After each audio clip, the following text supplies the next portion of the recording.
Preamble of India is a very very important concept for UPSC prelims. तो आइए हम इससे रिलेटेड कुछ इंपॉर्टेंट फैक्ट समझते हैं। Now the first question is what is preamble? Preamble exactly होता क्या है? So preamble is a summary, essence and preface to the constitution.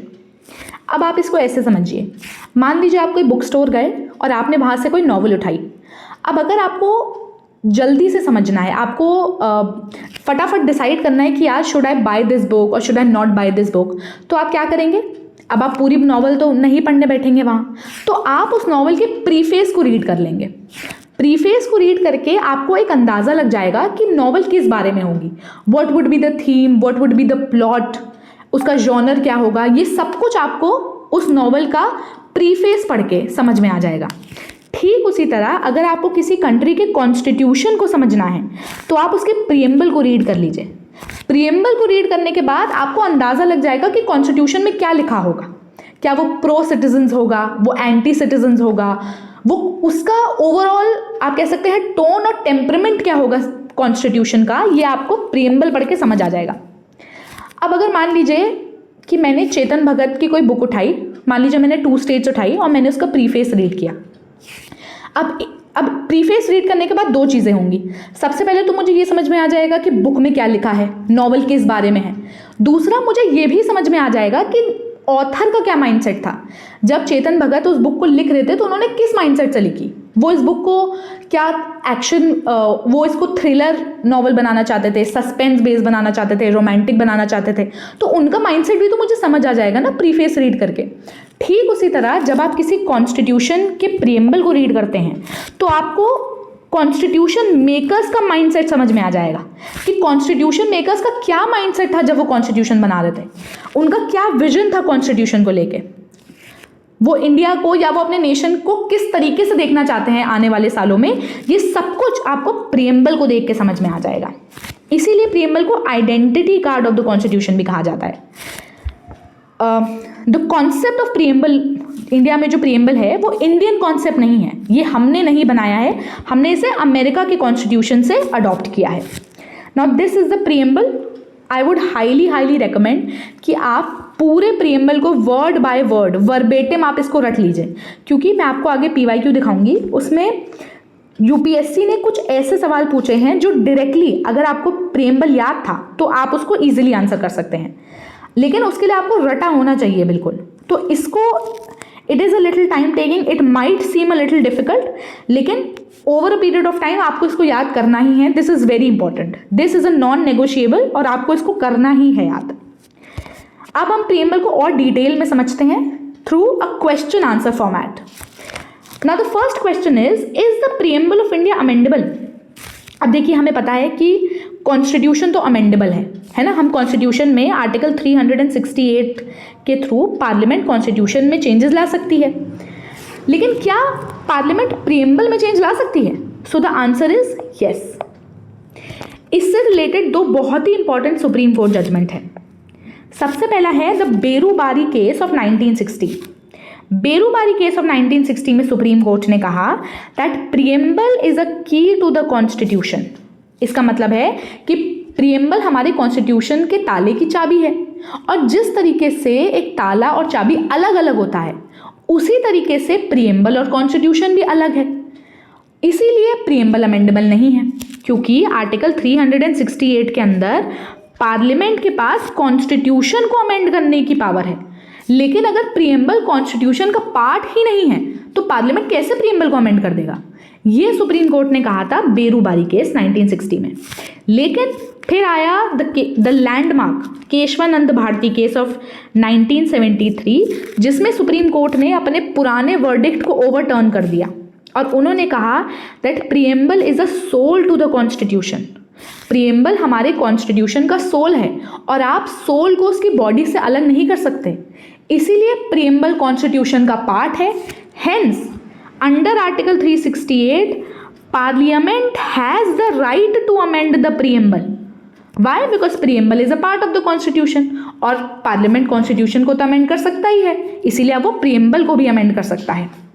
इसीलिए ठीक 3 साल के बाद हमारे प्रियम्बल में पहला, it is the first and the only amendment that has ever been made in our preamble, which is through the 42nd constitutional amendment 1976, और इससे 3 वर्ड्स ऐड हुए हैं हमारे प्रियम्बल में।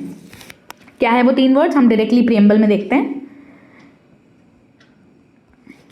So that is socialist, secular and integrity. ये 3 word हमारे constitution में add हुए थे through the 42nd amendment act of 1976। इसका मतलब है कि 1976 के अमेंडमेंट से पहले हमारे प्रियम्बल में क्या लिखा था, that India is a sovereign democratic republic, क्योंकि सोशलिस्ट वर्ड और सेक्युलर वर्ड तो बाद में ऐड हुआ है, यानी 1976 के पहले तो यही लिखा होगा ना, that it is a sovereign democratic Republic. इस पे भी यूपीएससी ने क्वेश्चन पूछा है कि 1950 में हमारे कॉन्स्टिट्यूशन, हमारा संविधान क्या था, इंडिया, उन्होंने नेचर ऑफ इंडियन पॉलिटी पे पूछा था कि was it sovereign socialist secular democratic republic और was it sovereign democratic republic. So the answer is sovereign democratic republic, क्योंकि सोशलिस्ट और सेक्युलर वर्ड 1976 में ऐड किए गए हैं, 1950 में ये नहीं थे। तो ये चीज़ आपको ध्यान रखनी है, this is a very very important concept. Moving on, now the next question is, does the preamble mention the date of enforcement? क्या हमारे प्रियम्बल में ये लिखा है कि कॉन्स्टिट्यूशन किस डेट को एनफोर्स हुआ, लागू किस दिन को हुआ है? तो चलिए हम फिर से एक बार प्रियम्बल देखते हैं। अब अगर आप ध्यान से देखें तो जो लास्ट 4 लाइन्स हैं उसमें क्या लिखा है, in our constituent assembly this 26th day of November 1949 do hereby adopt, enact and give to ourselves. यानी यहाँ एनफोर्स वर्ड तो नहीं लिखा है, हमने अडॉप्ट किया है, उस दिन फाइनल कॉन्स्टिट्यूशन बन गया है और हमने उसे अडॉप्ट कर लिया है, लेकिन हमने उसे एनफोर्स नहीं किया है, अभी वो लागू नहीं हुआ है। इसीलिए हम कहेंगे कि प्रियम्बल में डेट ऑफ एनफोर्समेंट मेंशन नहीं है, डेट ऑफ इनैक्टमेंट मेंशन्ड है, डेट ऑफ अडॉप्शन मेंशन्ड है, लेकिन डेट ऑफ एनफोर्समेंट मेंशन नहीं है, एनफोर्स नहीं हुआ है। एनफोर्स कब हुआ है? वो हुआ है 26 जनवरी 1950। इसीलिए तो इस दिन रिपब्लिक डे मनाते हैं। अगर हम अपने प्रियम्बल के हिसाब से जाएं तो प्रियम्बल में क्या डेट लिख रखी है? इसमें जो डेट लिखी है वो है 26th day of November 1949। तो उस हिसाब से तो हमें 26 नवंबर को रिपब्लिक डे मनाना चाहिए ना। अगर इस डेट को हमारा कॉन्स्टिट्यूशन हमारा कॉन्स्टिट्यूशन इस डे को एनफोर्स हुआ है तो हमें तो 26 जनवरी को मनाना चाहिए रिपब्लिक डे, लेकिन हम तो 26 जनवरी को मनाते हैं। क्यों? क्योंकि एनफोर्स 26 जनवरी को हुआ था, इनैक्ट 26 नवंबर को हुआ था। ठीक है, ये बात का आपको ध्यान रखना है, this is very important. Now the next question is the preamble of India enforceable? Enforceable मतलब कि क्या आप कोर्ट में जाके इसको लागू करवाने के लिए आप कोर्ट में जा सकते हैं? So the answer is no, आप कोर्ट में नहीं जा सकते।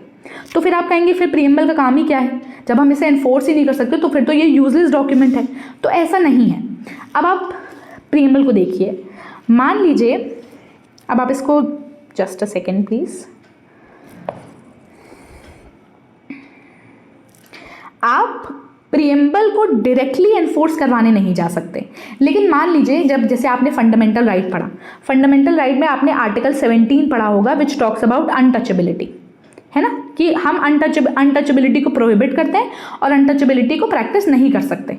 ठीक है, अब मान लीजिए अनटचेबिलिटी का कोई केस हुआ और केस सुप्रीम कोर्ट में गया, तो सुप्रीम कोर्ट में जब वो केस जाएगा तो हम ये कह सकते हैं कि अनटचेबिलिटी से आर्टिकल 17 का तो हनन हो ही रहा है, लेकिन इसी के साथ साथ हमारे प्रियम्बल का भी हनन हो रहा है, because preamble talks about equality of status. और अगर हम अनटचेबिलिटी प्रैक्टिस कर रहे हैं तो हम इक्वालिटी ऑफ स्टेटस के कॉन्सेप्ट के अगेंस्ट जा रहे हैं। तो इस तरीके से आप एनफोर्स कर सकते हैं, लेकिन आप सिर्फ प्रियम्बल को एनफोर्स करवाने के लिए सुप्रीम कोर्ट या हाई कोर्ट में नहीं जा सकते। Hence it is not enforceable. इसको ध्यान में रखिएगा, इस पे भी यूपीएससी ने क्वेश्चन पूछा है। ठीक है, अब हम नेक्स्ट कॉन्सेप्ट समझते हैं। Okay, was the preamble added to the constitution before it was drafted और after it was drafted? Constitution के बनने के बाद उसमें प्रियम्बल ऐड हुआ है या बाद में ऐड हुआ है? हाँ, कॉन्स्टिट्यूशन के बनने से पहले ही प्रीएम्बल ऐड हो गया था या बाद में ऐड हुआ है? अब आप कहेंगे कि जब भी कोई ऑथर कोई बुक लिखते हैं तो वो तो पहले प्रीफेस लिखते हैं, और हमने अभी पढ़ा कि प्रीएम्बल तो कॉन्स्टिट्यूशन का प्रीफेस है, तो उस हिसाब से प्रीएम्बल पहले आया होगा। लेकिन यहाँ ऐसा नहीं है, इस केस में ऐसा नहीं है। क्यों? क्योंकि इंडियन कॉन्स्टिट्यूशन में प्रीएम्बल बाद में ऐड किया गया था। पहले कॉन्स्टिट्यूशन बना है, उसके बाद उसमें प्रीएम्बल ऐड किया गया है। ये बहुत इंपॉर्टेंट पॉइंट है, इसको याद रखिएगा, ठीक है। नाउ अब हम कुछ PYQ देखते हैं रिगार्डिंग प्रीएम्बल, तो इससे आपको एक आइडिया लग जाएगा कि यूपीएससी किस टाइप के क्वेश्चंस पूछती है प्रीएम्बल से related. So this is a 2020 prelims question. The preamble of the Constitution of India is a part of the Constitution but has no legal effect, not a part of the Constitution and has no legal effect either, a part of the Constitution and has the same legal effect as any other part, a part of the Constitution but has no legal effect. अभी हमने पढ़ा कि Keshavananda Bharati case में supreme court ने कहा था that preamble is a part of the Constitution, it is a soul of the Constitution, यानी जहाँ पे भी ये लिखा है that it is not a part, तो उसको तो पहले ही हटा दीजिए। अब बात आती है कि it has a legal effect और नॉट। अब यहाँ लिखा है, अब देखिए ऑप्शन सी देखिए, it is a part of the constitution and has same legal effect as any other part. मैंने आपको अभी बताया that it is not enforceable, तो सेम लीगल इफेक्ट तो हो ही नहीं सकता, ठीक है। तो ऑप्शन सी भी गलत हो गया हमारा, यानी ऑप्शन बी गलत हो गया एंड ऑप्शन सी भी गलत हो गया। अब है डिबेट ऑप्शन ए में और ऑप्शन बी में। अब आप यहाँ तक देखिए दोनों सेम है, a part of the constitution but has no legal effect, a part of the constitution but has no legal effect independently of other right। मैंने आपको अभी बताया कि अगर आर्टिकल 17 का हनन हो और आप कोर्ट में जाएं तो आप वहाँ पे प्रीएम्बल को भी कोर्ट कर सकते हैं, यानी आप बोल सकते हैं कि प्रीएम्बल का भी हनन हुआ है तो आप प्रीएम्बल को भी एनफोर्स करा सकते हैं, लेकिन सिर्फ प्रीएम्बल को एनफोर्स नहीं करा सकते। आप वहाँ क्या बोलेंगे कि आर्टिकल 17 का वायलेशन है प्लस प्रीएम्बल का वायलेशन है, यानी इंडिपेंडेंटली ऑफ अदर्स में वो एनफोर्स नहीं कराया जा सकता। मैंने आपको ये बात अभी बताई। So the correct answer will be option D, it is a part of the constitution but has no legal effect independently of other parts. Next question, this is a 2017 question, which one of the following objective is not embodied. इसमें से कौन सा ऐसा objective है जो preamble में mention नहीं है? ये देखिए, ये डायरेक्टली इन्होंने वर्बेटम, ये अगर आपको रटा है प्रीएम्बल तो आप आंसर कर लेंगे। Liberty of thought, economic liberty, liberty of expression, liberty of believe, यानी क्वेश्चन जो है वो लिबर्टी पे है। अब आइए हम प्रीएम्बल देखते हैं। प्रीएम्बल में आप लिबर्टी वाला पार्ट देखेंगे तो उसमें लिखा है liberty of thought, expression, belief, faith and worship. अब इसमें कहाँ इकोनॉमिक लिबर्टी की कहाँ बात की गई है? कहीं बात नहीं की गई है, ठीक है। So the correct answer will be option B. Which one of the following is not embodied? So economic liberty is not embodied. 5 तरह की लिबर्टी की बात की गई है, liberty of thought, expression, belief, faith and worship, लेकिन कहीं पे भी इकोनॉमिक लिबर्टी की बात नहीं की गई है, ठीक है।